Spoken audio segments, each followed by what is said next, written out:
ಮಾತಾಡಬಾರ್ದು.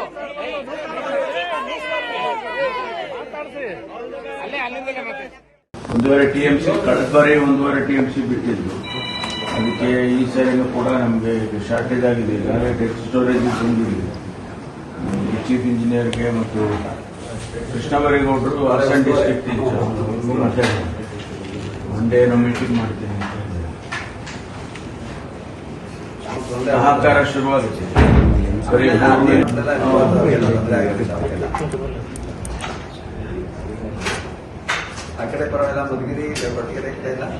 ಸ್ವಲ್ಪ ಈಗ ಶುರುವಾಗುತ್ತೆ. ಬೇಸಿಗೆ ಸರಿ ಸ್ವಲ್ಪ ಸಿವಿಯರ್ ಆಗಿರುತ್ತೆ ಬೇಸಿಗೆ. ಇನ್ನು DC ಅವರು ಶಿರಾದಲ್ಲಿ ಎಲ್ಲ ಹೋಗಿ ಅಲ್ಲಿ ರಿವ್ಯೂ ಮಾಡ್ಕೊಂಡು ಬಂದಿದ್ದಾರೆ. ಇನ್ನು ನೀರು ಸ್ವಲ್ಪ ಇದು ಇಲ್ಲ ಇನ್ನು ಟ್ಯಾಂಕರ್ನಲ್ಲಿ ಹೊಡೆಯುವಷ್ಟು ಇಲ್ಲ.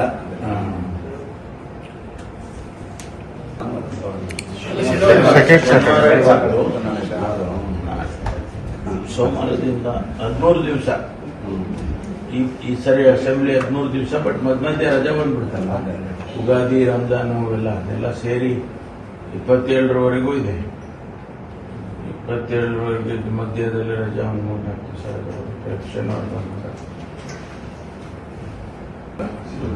ಆಮೇಲೆ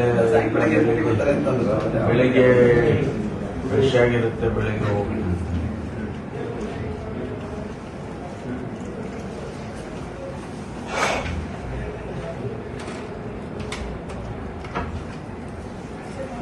ಅಲ್ಲ ದರ್ಶನ ಮಾಡ್ಕೊಂಡು ಹೋದ್ರೆ ಒಂದಿಷ್ಟು ಶಕ್ತಿ ಬರುತ್ತೆ.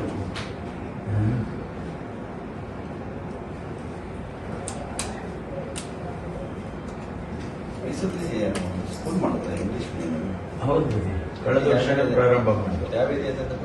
ಅಲ್ಲಿ ನಮ್ಮ ಎಂಟ್ರೆನ್ಸ್ ಇದೆಯಲ್ಲ, ಮೈಸೂರು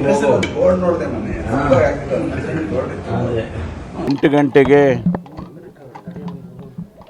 ಸಿದ್ಧಗಂಗಾ ಮಠಕ್ಕೆ ಭೇಟಿ ಕೊಟ್ಟು ಪರಮ ಪೂಜ್ಯ ಸಿದ್ಧಲಿಂಗ ಸ್ವಾಮಿಗಳ ಆಶೀರ್ವಾದವನ್ನು ಪಡ್ಕೊಂಡಿದ್ದೇನೆ.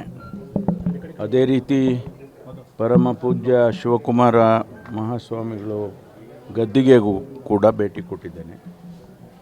ನಮಗೆ ಈ ಭಾಗದಲ್ಲಿ ಧಾರ್ಮಿಕ ಕ್ಷೇತ್ರದಲ್ಲಿ ಮತ್ತು ಶಿಕ್ಷಣ ಕ್ಷೇತ್ರದಲ್ಲಿ ಅನೇಕ ವರ್ಷಗಳಿಂದ ಸೇವೆಯನ್ನು ಮಾಡಿ ಲಕ್ಷಾಂತರ ಮಕ್ಕಳಿಗೆ ವಿದ್ಯಾದಾನ ಅನ್ನದಾನವನ್ನು ಮಾಡಿ ಈ ಶ್ರೀ ಕ್ಷೇತ್ರ ಸೇವೆಯನ್ನು ಮಾಡ್ತಾಯಿದೆ. ನಮಗೆಲ್ಲ ಸ್ಫೂರ್ತಿ. ಅನೇಕ ಸಂಸ್ಥೆಗಳನ್ನು ಕಟ್ಟಿ ಶಿಕ್ಷಣ ಕ್ಷೇತ್ರಕ್ಕೆ ವಿಶೇಷವಾಗಿ ಗ್ರಾಮೀಣ ಭಾಗದ ಮಕ್ಕಳಿಗೆ ವಿದ್ಯಾಭ್ಯಾಸವನ್ನು ಕೊಡ್ತಕ್ಕಂಥದ್ದು ಪರಮ ಪೂಜ್ಯ ಶ್ರೀ ಶ್ರೀ ಶಿವಕುಮಾರ ಮಹಾಸ್ವಾಮಿಗಳವರು ಪ್ರಾರಂಭ ಮಾಡಿದ್ದು. ಹಾಗಾಗಿ ಒಂದು ರೀತಿಯಲ್ಲಿ ನಮಗೆಲ್ಲ ಪ್ರೇರಣೆ. ಅದರ ಜೊತೆಯಲ್ಲಿ ಮೊದಲಿನಿಂದಲೂ ಕೂಡ ನಮ್ಮ ಕುಟುಂಬ, ನಮ್ಮ ತಂದೆಯವರು, ನಾವೆಲ್ಲರೂ ಕೂಡ ಶ್ರೀಮಠಕ್ಕೆ ನಡ್ಕೊಳ್ತೇವೆ. ಹಾಗಾಗಿ ಆಗಾಗ್ಗೆ ಬಂದು ಅವರ ದರ್ಶನ ಮಾಡಿ ಅವರ ಆಶೀರ್ವಾದವನ್ನು ಪಡ್ಕೊಂಡು ಹೋಗ್ತಕ್ಕಂಥದ್ದು ನಮ್ಮ ಪದ್ಧತಿ. ಹಾಗಾಗಿ ಇವತ್ತು ಬೆಳಿಗ್ಗೆ ಬಂದಿದ್ದೇನೆ. ವಿಶೇಷತೆ ಏನೂ ಇಲ್ಲ.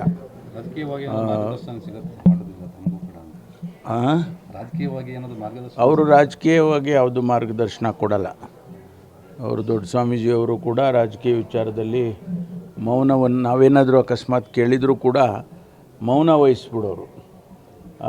ಈಗ ನಮ್ಮ ಈ ಸ್ವಾಮೀಜಿಯವರು ಕೂಡ ಅಷ್ಟೇ, ರಾಜಕೀಯವನ್ನು ಕೇಳೋದೇ ಇಲ್ಲ. ನಾವು ಅಕಸ್ಮಾತ್ ಕೇಳಿದ್ರು ಕೂಡ ಅವರು ಮೌನ ವಹಿಸ್ಬಿಟ್ಟು ನಕ್ಕು ಬಿಡ್ತಾರೆ. ಅದು ರಾಜಕೀಯದ ಯಾವುದು ಅಡ್ವೈಸ್ ಮಾಡಲ್ಲ ನಮಗೆ. ಭೇಟಿ ಅಷ್ಟೇ ಸರ್. ನಾನು ಹೇಳಿದ್ನಲ್ಲ, ಈಗ ನಮಗೆ ಒಂದು ಪದ್ಧತಿ, ಏನೋ ಒಂದು ಸ್ಫೂರ್ತಿ, ಒಂದು ಮನಸ್ಸಿಗೆ ಒಂದು ನೆಮ್ಮದಿ. ಹಾಗಾಗಿ ಬರ್ತೀವಿ ಅಷ್ಟೇ. ಮಕ್ಕಳೆಲ್ಲ 1200 ಮಕ್ಕಳು ಈ ಮಠದಿಂದ 18ನೇ ತಾರೀಕು ಪರೀಕ್ಷೆ ಬರೀತಾರೆ, SSLC. ಹಾಗಾಗಿ ಅವರಿಗೆ ಮಾತಾಡಿಸಿ ಅವ್ರಿಗೆ ಶುಭ ಕೋರಿದ್ದೇನೆ, ಒಳ್ಳೆಯದಾಗಲಿ ಅಂತ. ಎಲ್ಲ ಸಿಲಿಂಡರ್ ಎಲ್ಲ ಕಡೆ ಪ್ರಾಬ್ಲಮ್ ಆಗ್ತಾ ಇದೆ. ಮಠದಲ್ಲಿ ಏನಾದರೂ ಗ್ಯಾಸ್ ಇಲ್ಲ, ಅದೇನು ತೊಂದರೆ ಸದ್ಯಕ್ಕಂತೂ ಏನು ತೊಂದರೆ ಇಲ್ಲ. ಈಗಾಗಲೇ 2-3 ಶಿಪ್ಪು ಈಗ ಹೊರ್ಮುಜ್ ಸ್ಟ್ರೈಟ್ ಅಂತ ಏನಿದೆ ಅಲ್ಲಿ ಇರಾನ್ ಹತ್ರ, ಅವು ಪಾಸ್ ಆಗ್ತಾ ಇದೆ.